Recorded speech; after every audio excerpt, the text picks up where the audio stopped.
Hey, welcome to HR Famous, brought to you by Kinetics, the leading RPO recruiting firm for growth companies. Named by HRO Today as the top midsize RPO provider, Kinetics uses its unique skill-based recruiter model to deliver on RPO engagements, allowing them to customize scope to meet your unique hiring needs. If you have recruiting challenges and want to consider RPO as a solution, give Kinetics a call. Find them online at kineticshr.com. HR Famous is also brought to you by HRU Tech, a contingent staffing firm specializing in engineering, IT, and technically related placements across multiple industries. If you're looking for technical talent or searching for a career, look no further than HRU Tech. Find them online at hrutech.com and call them today.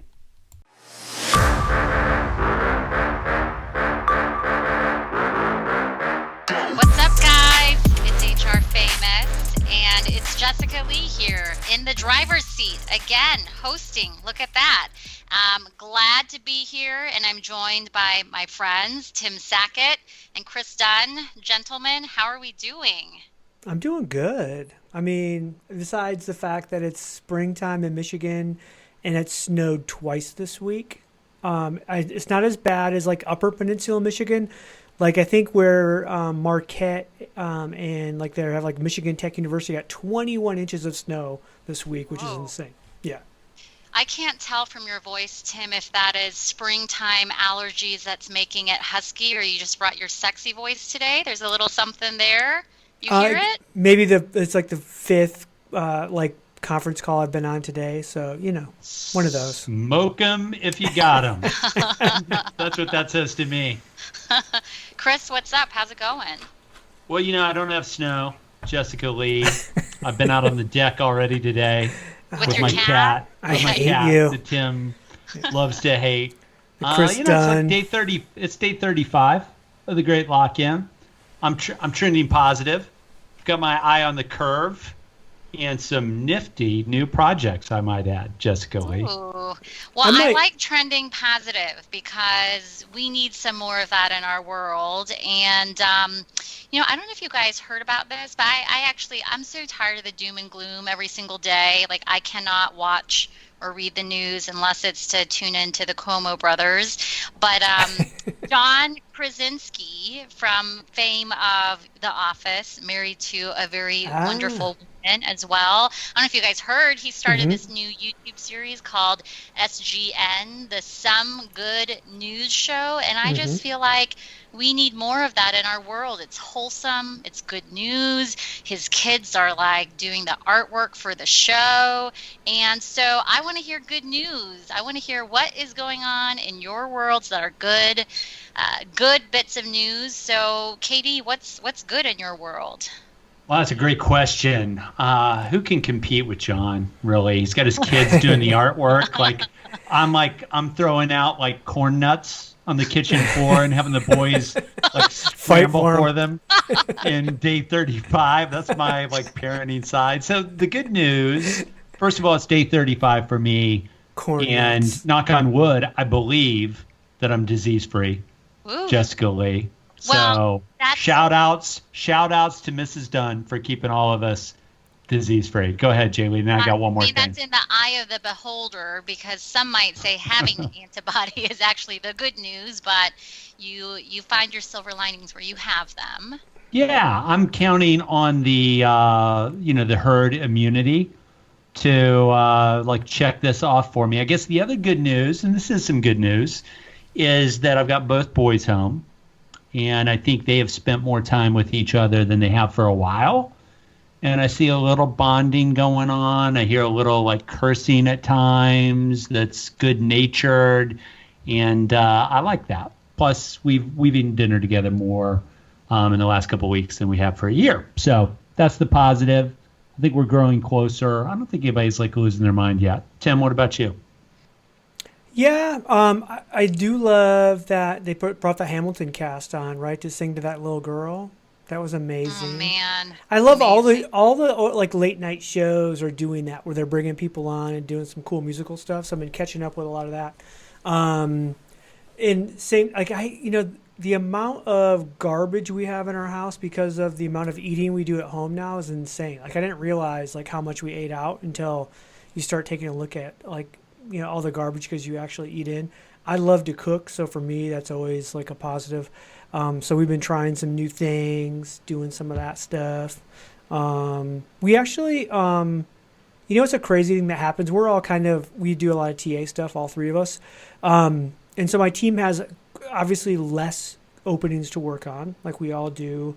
But they, you know, like the openings they have now are like those like unicorn, like kind of purple squirrel openings. Mm-hmm. And I think they're finding like that they can actually do that crap. They're like, hey, if I actually put time into this and work it and they're digging into our technology more and trying like to do different stuff that they haven't done. And I'm like, and they're all like, because now we're on Microsoft Teams, so I get to see all these conversations going back and forth. And so I think that's pretty cool. I think that is some good news, and I've got good news. Speaking of like digging in to do work, I think I mastered how to do VLOOKUPs in Excel, and I know that sounds silly, but I like that has been a struggle for me. So I'm learning. Nice. And then here's nice. Watch out, guys. VLOOKUPs. My other good news, I think I convinced my husband that we could do takeout or delivery once a week. He was like, no outside food coming in the house at all. Wow. And I think he got to the point where he got tired of the cooking and said, once a week we can do this. So I am excited, and that is good news. That is good news. Use that one night wisely. Yeah. JLee, you don't want to blow that on just anything, right? You don't want to go to Chipotle, however excellent it may be. Like you got to. What's the next one coming out? If you've already done one, what's the next one coming out, JLee? We haven't done anything yet, and I don't know. We don't have many Chipotles around here, but we have Chipotles. But I actually was thinking my first one. I'm almost ashamed to say, I think I'm going to go the Chick-fil-A route because I've heard that they have some really good sanitization processes in place, and they give you Purell wipes with your orders. So we're going to play it plus safe. fried food, right? Like, yeah, safer. By the way, before like we had Chick-fil-A in Michigan, and I mean, I'd had Chick-fil-A like when I would go south and stuff like that, but I always called it Chick-fil-A. I'm like, you guys want to go to Chick-fil-A? And they're like, Dad, that's not right. I'm like, well, there's an A in there somewhere. Whatever. Chick-fil-A. Oh man, I mean, we're gonna move on to the topic. So here is what we are talking about today. I saw an ad in my Facebook feed, and I am a sucker for the ads on Facebook and Instagram. They target me really well. This one, I don't know if they targeted me accurately, but it caught my eye. I clicked on it, so it did the job. So it is for a company called Bambee. Bambee.com, and what caught my eye was not the name, although that is an interesting name, was they were advertising HR services for $99 a month, and I just thought, what is this?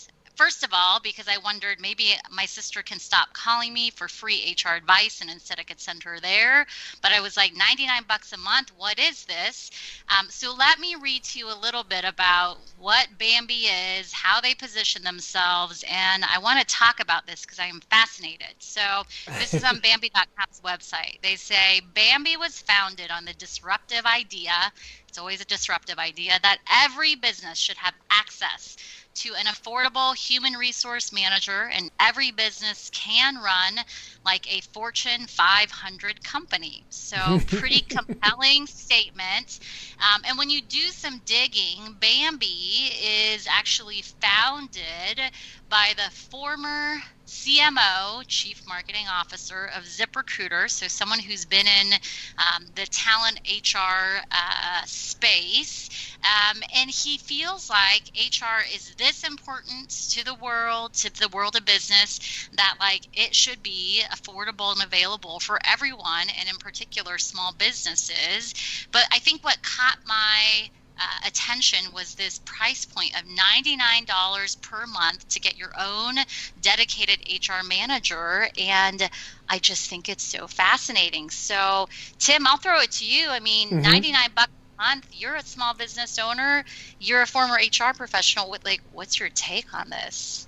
I've worked with some HR people that were worth $99 a month. No, like, come on. Like, no, so the whole thing, this is kind of like a Zenefits play a little bit, right? Like, they're telling you, no, truly it's $99. But then if you take a look, and I know that you took a look at, like, their openings, like, you want to see, like, what do one of these HR managers actually do? Like, how much education do they have to have? And they're not really called HR managers. They're called HR account managers, right? Because part of your gig is saying, hey, give them a little HR advice, give them $99 a month worth of HR advice, and then sell them on some business insurance, maybe some training courses. That's how they really make their money. And that's kind of that back to, it's like, oh, we're going to give you something for low cost or no cost. But the reality is our game plan is to actually sell you. My belief is, and I don't know this for a fact, but I think that they probably did some algorithms that said, oh, if you don't have an HR person and you're willing to pay $99 a month, you also probably don't have the proper amount of business insurance you need. And there's a really high margin on that. So let's just go sell them that crap, Oh my gosh! So the tangential business lines that they have, definitely an interesting part of this. But so, like, Kris, what do you think though? Like, $99 a month for HR services, and it's probably a lure in. But like, what does this say about like the value of HR when it's being put out there like as bait? At this price point of $99 a month. I guess it's interesting. Like, the company tries to position it as HR is this valuable. It's important. Everyone should have access to it. It's going to help make your business, turn into the next Fortune 500 company. But yet they're only charging $99 a month. Like, what does that say about the value of HR? Well, I think the fact that it's a person that was from ZipRecruiter who founded this company says all you need to know. I think at some point, and I don't mean that in a negative way. I mean that they're going to focus on SMBs that traditionally haven't had access, and they're going to sell this access point. I think everything Tim said was right on the money. But you should expect to hear this. I know the types of podcasts that Tim and I listened to, ZipRecruiter was everywhere. On this podcast. So from a marketing perspective, I think it's a genius play to say that, hey, we're gonna provide a really base level of service here. We're gonna give you some access to the people who haven't had it before. This is clearly I think when you think about when people start hiring their first HR person, they generally start with a coordinator early that does payroll. And then generally speaking, about the 100 employee mark, they start to mature into the place where they have bigger needs. So I think my take would be this is purely focused on folks that are anywhere from 25 to 100 employees who haven't made that next HR hire. I think that's what this is, and I love the sell up possibilities, and we're probably going to talk about it, JLee. But I also love the fact that in today's world, with everything going remote, this probably makes their business plan, if they can survive kind of this downturn with COVID, if they can survive it, I think it actually makes them more viable than they were before COVID, because you're going to have more people working remotely more of the time. Can we be honest? For $99 a month, I'm not even calling you guys back. I mean, come on. That's ridiculous, right? Like, there's no possible way you're getting any value from that. So think about that, Tim. It depends how they do the operations. I think it depends on how many clients they're stacking up and who they give access to actually make the call, right? So if, just off the top of my head, if I were going to draw that up, I would say, I don't know. If you just think about the money that they would pay somebody to be in that seat, you got to, so it's $1,200 a month, right? For this entry level thing, you got to stack up 200 of these clients to have a hope of making gross margin that approaches 50%. So to a certain extent, it's all math. And then the other thing, Jessica, is you have to restrict who can call. So if I'm in a company with 90 employees, who can call? The founder, Yeah. Whoever the chief administrative person is, and maybe one other person. I think you have to restrict the number of people that can call, so you're not just opening it up to everybody. Totally. So I want to pull this apart a little bit further because I was so curious about this whole business model. So I decided to see who works for Bambee and what I could find out. But also I was curious around who are they hiring? Who are these HR people behind the scenes? And so fun facts, first of all, they use the Hire with Google platform as their ATS. So not a bad choice there. Well, except that that's going away. So. Yeah. So so clearly they're a tech play, and they're trying to partner up with other organizations, and they're based in LA. But I thought what was interesting was that when you look at their career site built off of Google's platform, which they'll have to pivot to something else later, most of the jobs were actually in the tech space. So it tells you a lot about what it is that they're doing day to day from a business perspective. They did have one job posting, a lone job posting in the HR space for an HR account manager / relationship manager. And here are the things that I thought were fascinating. So one, what you'll do, proactively increase client retention for a 200 client book of business.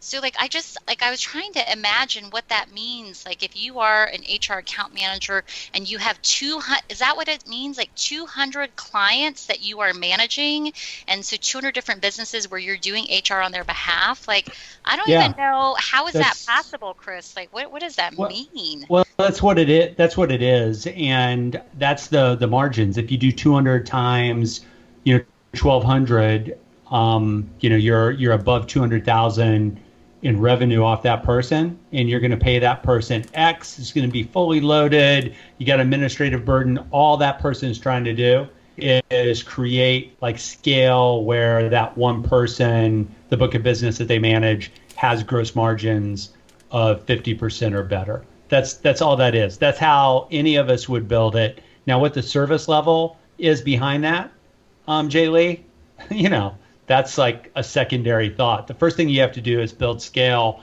where the model actually works. Right, Tim? Yeah, they're probably, obviously the technology they're building is probably obviously a little bit of some case management kind of software, right, for that HR person that has to deal with 200 clients, because you have to be able to pull that stuff right away and also pull up the answers to that stuff right away. There's probably a lot of self-service crap too, I'm guessing, right? That with the $99, hey, you come log in, you ask your question in the platform, and then stuff just comes to you automatically, so that that person doesn't really even have to take, that case or that call or whatever, because otherwise, I just don't know how you would even, really handle that. So I understand that, but that's. I still think for $99 you're not getting much. I still think you're just being upsold on a lot of other stuff that is really. I would love to hear from one of their HR people that actually are working that job.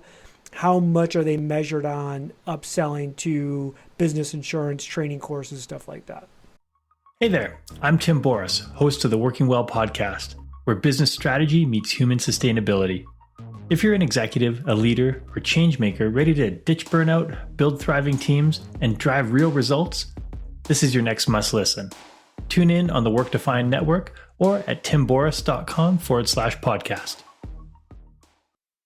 Well, so it's interesting you call that out, because that is the second to the last bullet in what you'll do. Increase revenue through value-driven, low-pressure upselling is what they say as part of the job description. But I went down a rabbit hole with them. Interestingly, on Glassdoor, they actually have a really good rating, 4.7 stars. 97% would recommend it to a friend. And it's not like it's 3 reviews. It's actually 39 reviews that people have left. And so it's kind of compelling. But here's this other thing that actually I thought was interesting. So this service, you're calling someone or dealing with them on a platform in order to get your HR advice. And so you don't see that person. They're not at your office, they're this, virtual remote person. But yet in their own job description, they say this is not a remote position. Isn't that crazy? I saw that too, and I'm thinking, wait a minute, the entire aspect of this job is remote. Like, you're dealing with 200 companies that aren't like by you. Why does this person have to sit in Los Angeles? Maybe being a startup, part of that is a knowledge building base, right? Where they want that person there so they can start to build this like encyclopedia of answers and questions and stuff like that. And maybe the other people from the tech side need to have this person there. I don't know, but it seems like it's completely set up to be remote. Yeah. Well, you know what's funny? Yeah. So you say build that knowledge base, which they kind of need because all they're requiring is 2+ years of deep HR generalist experience. So, Deep, yeah. So Katie, one of the other things related to this is, so they're saying can't be a remote position. The service they're offering to clients is virtual remote. And obviously right now, I mean, all of us are virtual and remote. And, you know, it kind of gets you thinking around, what does it mean to be an HR professional or an HR leader, you know, in this time? What can you do virtually? What can you not? And so what are you like seeing and finding as far as like what it means to be HR in these virtual times where we actually have no choice right now but to do that? So before I comment on that, I got to go back to the location, the fact that they won't allow like remote people to work for them. Not only are they asking folks to be in the office as really mandatory for this job, but they're actually asking for them to report to a downtown Los Angeles office. I mean, there are people like 10 miles away from downtown LA that will not commute to like downtown LA. So it's a very interesting thing. And by the way, all that is, and you guys kind of danced around it, that's just building a business on the backs of young people who don't know a lot. That's a call center environment where you can quickly get some help from Tim Sackett, who's your associate HR customer service manager at Bambee, and he's got the Bambee t-shirt on, like he's in the corner cube. Hey, Kris, we're going to have to raise this up to our senior associate HR manager. You know, and think about this. You know, here's your environment. So it's downtown LA, okay? You've got a floor of 50 people, 39 of whom have been forced to rate the company on Glassdoor. Yep. Shout out to your analysis, JLee. But I think it's pretty easy to get that like group of people. But I envision a floor where like Tim Sackett, associate customer service manager, is in the corner cube, and then you've got dashboards from Salesforce that are actually on the walls, right? showing all this. So I just think it's super interesting to do that. I think, you know, so first of all, none of the people who just got like, you know, that we've got so many capable people who have been furloughed or laid off in every functional area, including HR. None of those folks who are very capable can say, hey, you know what I'd like? I'd love to work in Louisville or Nashville from home, earning the $60,000 to $65,000 a year. They can't do it. Too bad. But I think to your question you originally asked me, JLee, I think there's a big opportunity here, depending on how this goes, for folks to broaden their horizons and to be employable in more than just their home metro area. I think that's coming a little bit. I don't think it's coming as much as, you know, you hear a lot of this language that says the workplace has changed forever. And I don't think any of us really believe that, but I think there is some change, and I think the right type of HR person who's really good from a coaching perspective, that can handle a conversation. I mean, I think what makes somebody successful in a remote environment are probably the same things that make them one of the best, you know, at the top of the HR field in an office environment, right? It's the ability to influence. It's the ability to coach. It's the ability to listen. And it's just the ability to kind of shepherd people towards a common goal or the right path that doesn't either kill them or kill their company. Hey, folks, doesn't this devalue and disservice to the HR as a profession overall? Like, I mean, come on. Like, one of their like taglines was you could have the same stuff as like, you know, same HR as a Fortune 500 company. All you're basically doing is the tactical Q&A Right. of Right. I think any moron can get on Google and probably find out all of that stuff. That's not the true value of an HR professional in your company. And so, I mean, again, for me, I think it's the bait and switch. I still believe that the only reason they're offering you a minimal HR knowledge at $99 a month is because they think they have the opportunity to upsell you on something else, because there's no possible way any leader of an organization, even an SMB with 50 employees or 25 employees, thinks that there's true value here for this in terms of what you're truly going to get for somebody in HR. Like you talked, KD, about having that ability to have that tough conversation, or that, or to coach somebody, or to do any of that. Like, you're not getting that from somebody in a call center environment. Well, Hey, so let's play with that a little bit. Mm-hmm. JLee, I'll say something real quick and then you come Yeah. back in. That's the equivalent of an escalated tier in the call center, right?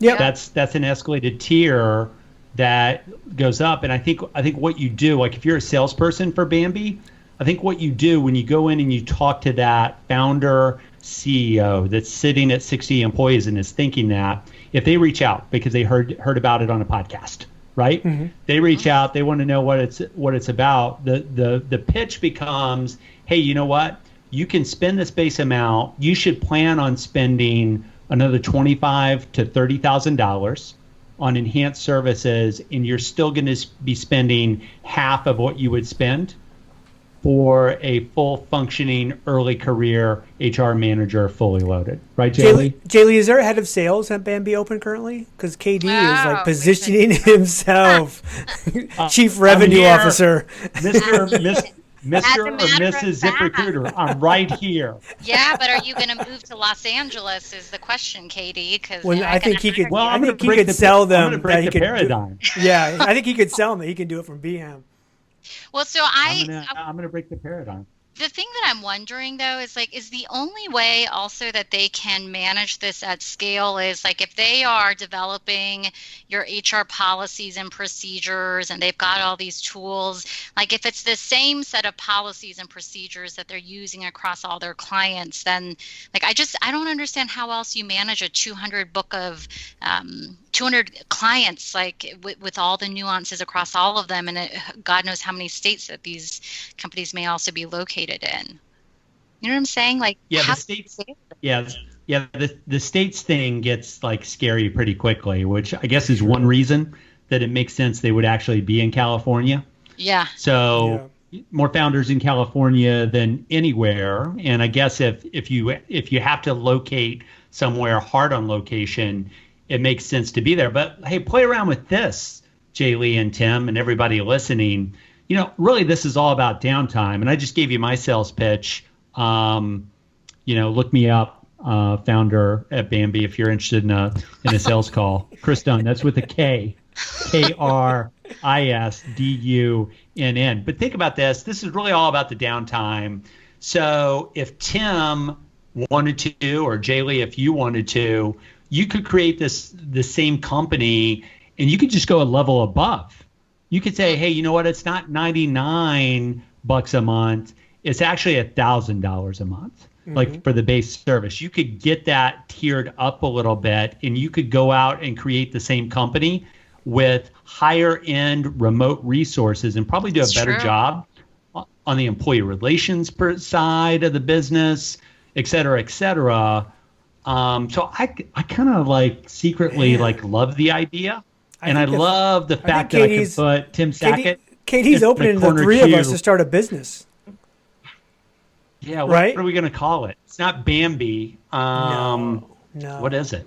God. There's another stripper name out there we could go with, but I know. hey, Crystal. Kris, I gotta go backwards because I think that there's like this really interesting insight that I want to like play out a little bit, and this is maybe also for my own like benefit and education, since I know that you can put that life coach hat on for us sometimes. So like if part of what, the value is of a great HR leader is around like the ability to influence and, really be that guide and that advisor to like other leaders and executives, like in this time when we are all virtual and remote, like what does that look like? Like how do I need to think about doing that differently or better, given the fact that like I can't walk into someone's office, like sit down, close the door and just like talk it out? Like what are you thinking we need to be like adjusting and doing differently in order to still be able to play that role as like an influencer and advisor, but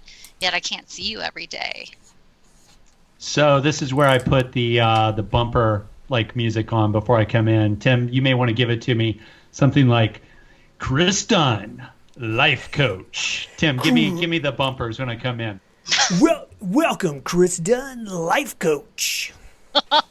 Actually, it's Kristian Dunn. I think JLee and I established that at an earlier time. That's when I go into kind of my European mode. So JLee, let me start with this. I always like to start my coaching sessions with a question, which I know you appreciate. JLee, what do you think 3 to 4 weeks in? What do you think you're missing? I think that will guide the advice and counsel that I give you. What do you think you're missing that you had? Well, I think one thing that is missing is that, I don't have the opportunity for like accidental interaction or those accidental, collisions that I might have in the office day to day where like we're not seeing each other, running into each other, bumping into each other in the hallway.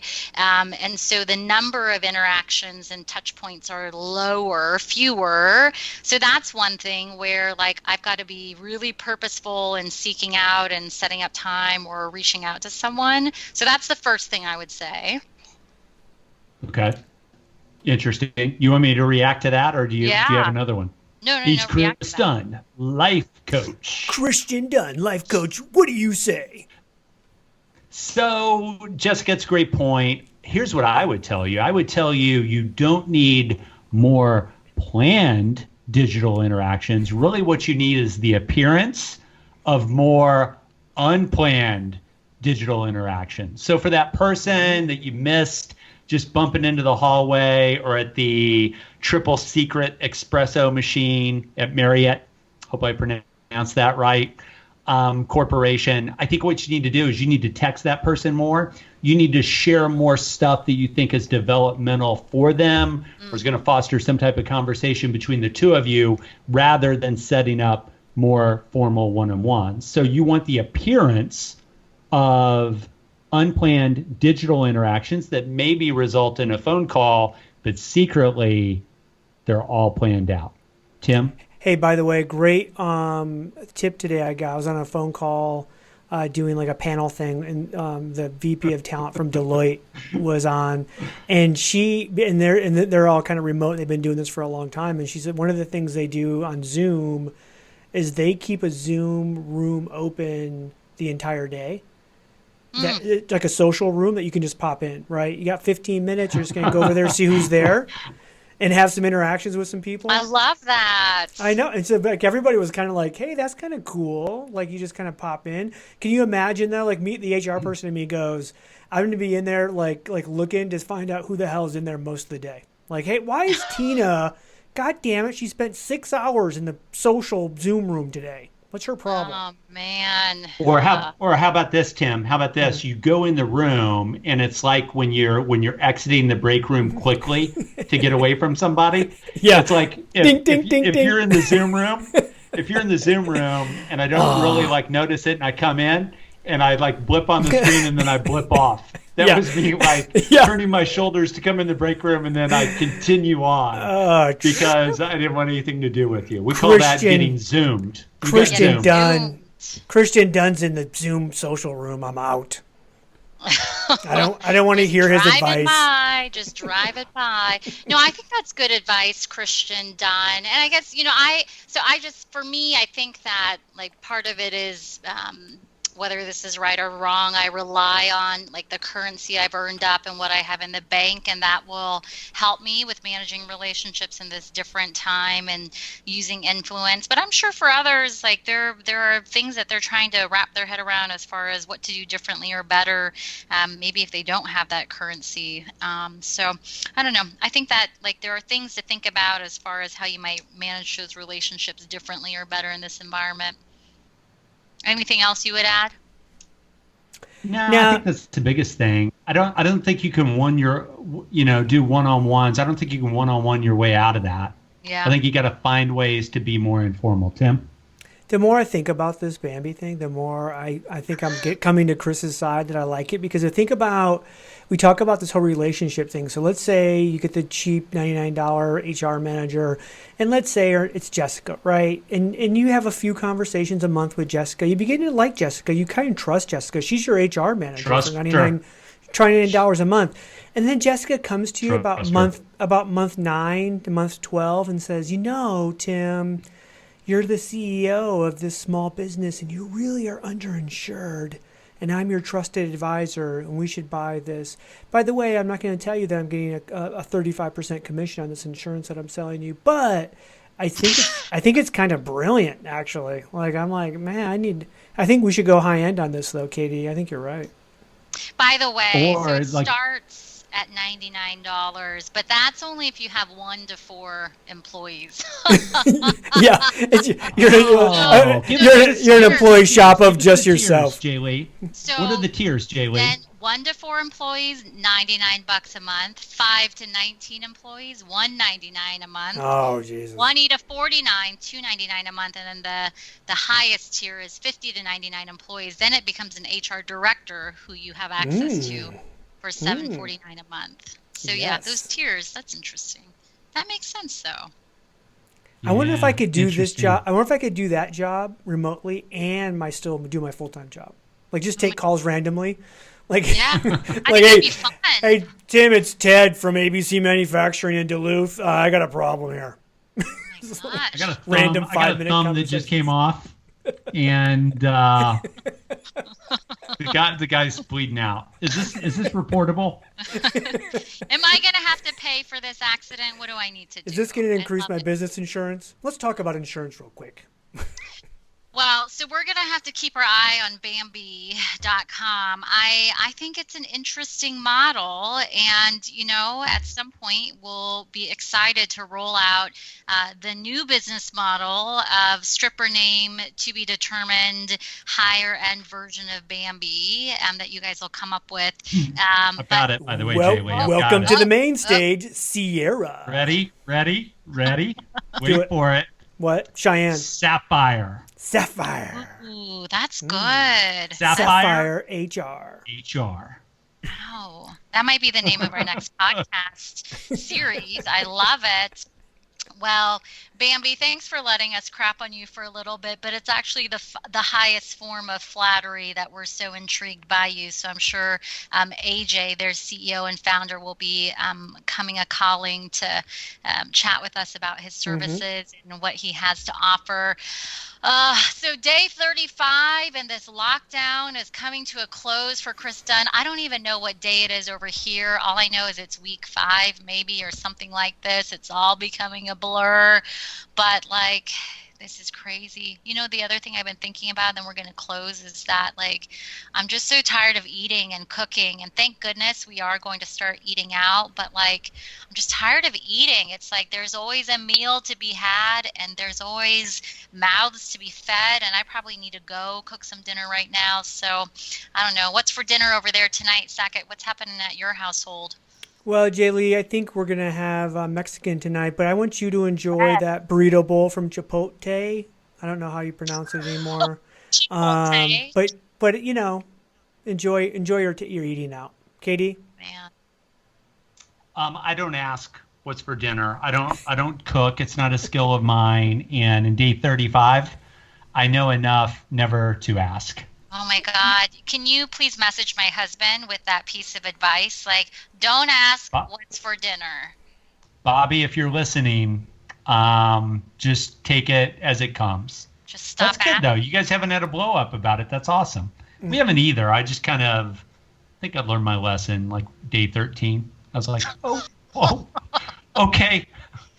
I'm disappointed in you that it took all the way to day 13. So it's just chips and dip again tonight, hon? Oh my Stop. gosh. Oh my gosh. Well, we'll be back next week with more life advice, more professional advice, more marital advice, how to avoid the blow-ups. But that's it for today, guys. This is HR Famous. I'm Jessica Lee. You heard Kris Dunn and my friend Tim Sackett, and we're out. See you later.